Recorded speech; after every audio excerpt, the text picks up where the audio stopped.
देखिए, मैंने कहा ओवैसी साहब जो हैं ये भाजपा के एजेंट हैं। ये क्या कहते हैं क्या नहीं कहते हैं, जो बीजेपी वाला बोल देता है वही कहते हैं। उनको मालूम क्या है कांग्रेस के बारे में। कांग्रेस के एक कार्यकर्ता कहीं खड़ा हो जाता है तो वहाँ 100 लोग आ जाते हैं। राहुल जी में कह रहा है 100 लोग इकट्ठा। क्या बात करते हैं। देखिए, अभी हम लोग दिल्ली जा रहे हैं, राहुल जी आवाज़ दे, देश में आग लगेगा। हनुमान मंदिर, और मैं हनुमान का भक्त हूँ, कोई अगर पत्थर चलाएगा मैं उसका हाथ तोड़ दूंगा। यशवंत सिन्हा जी हमारे गार्जियन हैं और हम उनके परिवार को अच्छी तरह से जानते हैं। मेरे पिताजी के साथ वो काम कर चुके हैं और अच्छे फाइनेंस मंत्री भी रहे हैं। तो हम चाहेंगे कि भारतीय जनता पार्टी भी बड़ा दिल दिखाए और उनका जो बेटा है जयंत सिन्हा वो भाजपा में है, तो भाजपा को समर्थन करना चाहिए। और हमें लगता है कि हम लोग कांग्रेस पार्टी को भी यशवंत सिन्हा जी को मदद करना चाहिए। महाराष्ट्र पॉलिटिकल सिचुएशन जो बना हुआ है, सरकार माना जा रहा है कि लगभग गिरने वाली है, बीजेपी सरकार बनाने की स्थिति में है। वो कह भी रहे हैं कि अगर हमारे पास आएंगे हमें अच्छी स्थिति दिखेगी तो हम सोचेंगे इसके बारे में। क्या कहेंगे? देखिए, झारखंड है और महाराष्ट्र में क्या हो रहा है आप जाके वहाँ पूछिएगा कि झारखंड में पूछिएगा आप। झारखंड में इसका असर नहीं होगा। वही स्थिति है क्या? नहीं, झारखंड में इसका कोई असर नहीं है। यहाँ मजबूत सरकार है, बहुमत की सरकार है, ऐसी कोई संभावना यहाँ नहीं दिखती मुझे।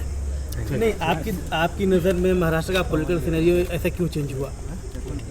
अरे भाई, हम महाराष्ट्र में थोड़े हैं, जाके सिंधेश पूछिए। कौन है सिंधेश? जल्दी कीजिए। दिल्ली भी जा रहे हैं प्रदर्शन के लिए, जी बिल्कुल। उस पर क्या कुछ रहेगा? देखिए, जिस प्रकार से आज देख लीजिए, हमारे राहुल गांधी जी को भाजपा परेशान कर रही है, ईडी परेशान कर रहा है, ये अच्छी बात नहीं है।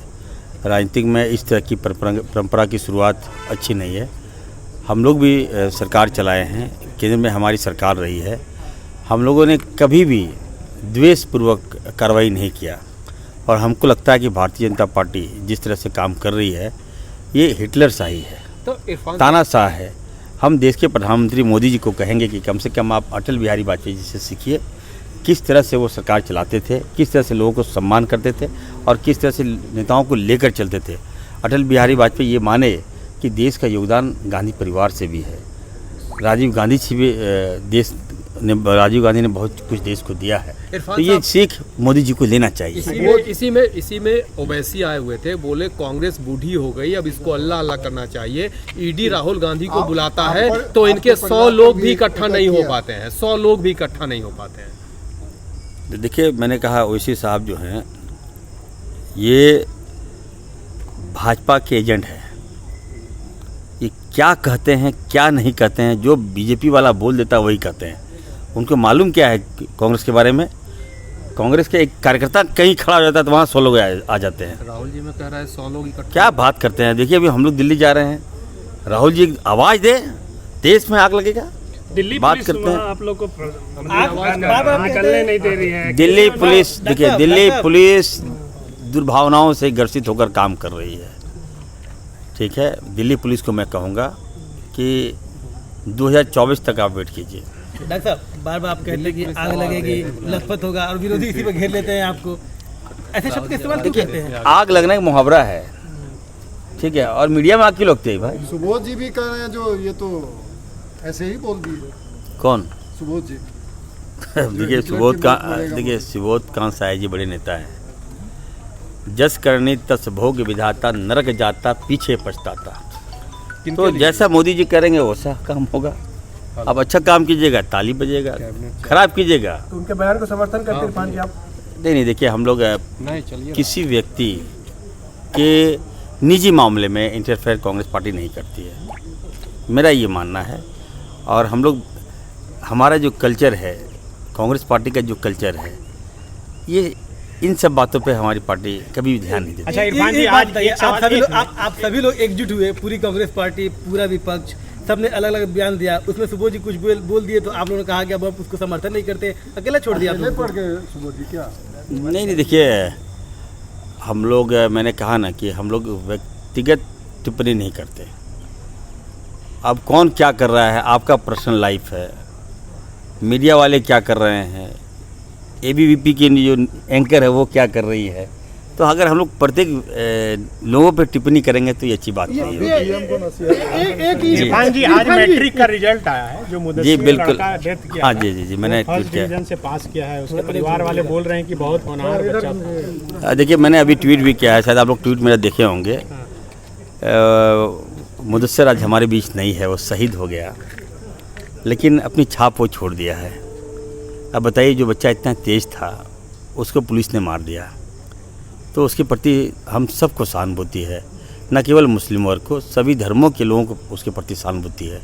हम सरकार से मांग किए हैं, अभी मैं मुख्यमंत्री से मिल के आया हूँ। मैंने कहा कि मुख्यमंत्री महोदय, इनको कम से कम आप इस पर थोड़ा ध्यान दीजिए, उस परिवार को एडॉप्ट कर लीजिए, सरकार एडॉप्ट कर ले।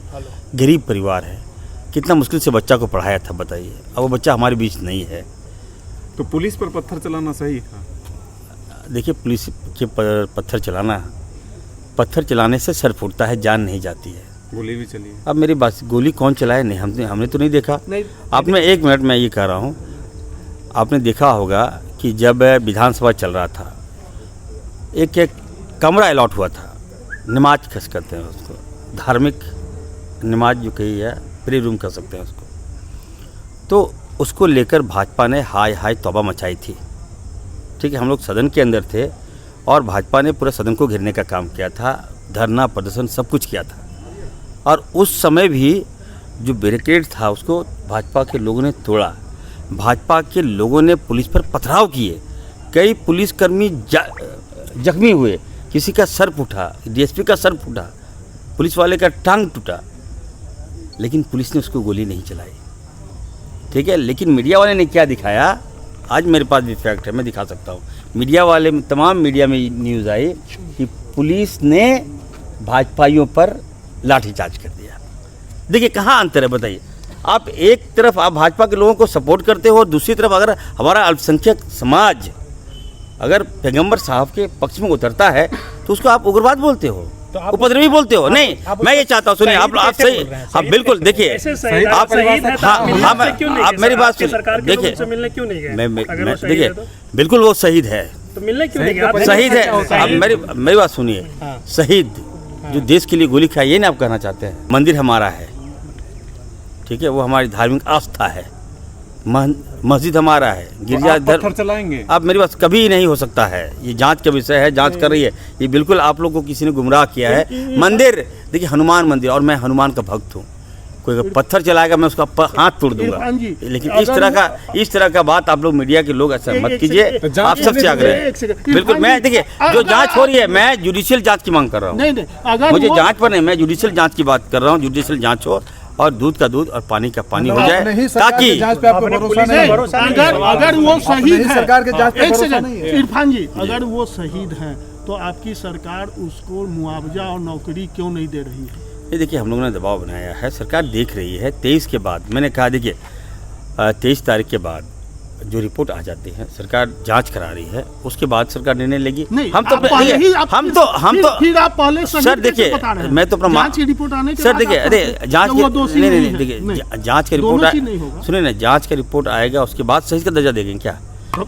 मैंने अपनी भावनाओं से सरकार को अवगत कराया है, मेरा ये मांग है। अब सरकार विचार करेगी क्या करना है, नहीं करना है, लेकिन बहुत अन्याय हुआ है। अच्छा, एक अंतिम सवाल है मेरा। आप बीजेपी पर, मोदी जो है वो विपक्ष को परेशान कर रही है, जैसे राहुल गांधी को ईडी के मामले में, ये दूसरे नेताओं को। तो मेरा सवाल यह है, जो आपकी भी सरकार विपक्ष की देश के कई बड़े राज्यों में है, आप बीजेपी के 2-4 भ्रष्टाचारियों को क्यों नहीं पकड़ पा रहे हैं? देखिए, आपको मैं बता दूं कि ये बात सही है कि कांग्रेस पार्टी कभी भी बदले की भावनाओं से काम नहीं किया। एक मिनट आगे सुन लीजिए, आगे मेरी बात को आप लोग सुन लीजिए, पूरा खत्म तो होने दीजिए। आप लोग डायरेक्ट क्रॉस करते हैं। आपको याद होगा कि गोधरा कांड में देश के प्रधानमंत्री का सीधा हाथ था, नंबर 1। कांग्रेस पार्टी के प्रधानमंत्री मनमोहन सिंह जी थे, नंबर 2। सीबीआई ने मोदी जी को बुलाया था, ठीक है, नंबर 3। लेकिन मोदी जी सीएम थे उस समय, उनको पूछताछ करके उनको छोड़ दिया गया। अगर उसी समय जिस तरह से आज ईडी कर रहा है, उसी समय अगर सीबीआई मोदी जी को अरेस्ट कर लेती तो तो हम समझते आज तो प्रधानमंत्री नहीं बनते। हम लोगों ने सुनिए हम लोगों ने बदले का पूर्ण मामला करो नहीं, हम लोग सुनिए ना, आज सुनिए जब सुनिए हम लोगों ने कभी भी अमर्यादित और न्यायिक काम नहीं किया कांग्रेस पार्टी ने। हम लोग मेरी बात सुनिए, अन्यायिक जितेंद्र जी थोड़ा लिखिए बढ़िया से, पूछते हैं तो लिख दीजिएगा प्रण में। हम लोग सबका काम करते, कभी भी हम लोग कांग्रेस पार्टी राहुल गांधी जी, इंदिरा गांधी जी त्याग दिया, गोली खाया, कहाँ भाजपा में बताइए कौन गोली खाया है? खाली लड़ा रहे हैं आपस में, भाई भाई में लड़ा रहे हैं क्या? मीडिया हमारी जो मीडिया है, कुछ मीडिया हमारे साथ है और 90% मीडिया तो भाजपा के साथ है। अब वो दिन रात अब गलत को सही देखिए, अग्निपथ याद है? अग्निपथ, मैंने कहा कि अग्निपथ जो है वो फ्लॉप फिल्म था, याद रखिए। उसमें अमिताभ बच्चन थे सुपरस्टार, फ्लॉप तो किया था, और मिथुन चक्रवर्ती थे उस समय, एकदम हाइट पे थे वो। उस समय भी ये फिल्म फ्लॉप हो गया और आज फिर ये फिल्म आया है। आज फिर दो हीरो हैं, एक नरेंद्र मोदी जी, दूसरा अमित शाह। ये फिल्म फ्लॉप होगा, अग्निपथ। बायोम डॉक्टर बनने का है सपना मगर सही गाइडेंस की है कमी, तो आए बायोम। रांची में सिर्फ मेडिकल की तैयारी के लिए एक बेहतरीन संस्थान, नीट और एम्स की तैयारी के लिए सन 2001 से मेडिकल प्रिपरेशन के लिए सबका भरोसेमंद संस्थान बायोम, इनू एवं नगरा टोली, Ranchi. thefollowup.in. Like, share and subscribe. www.thefollowup.in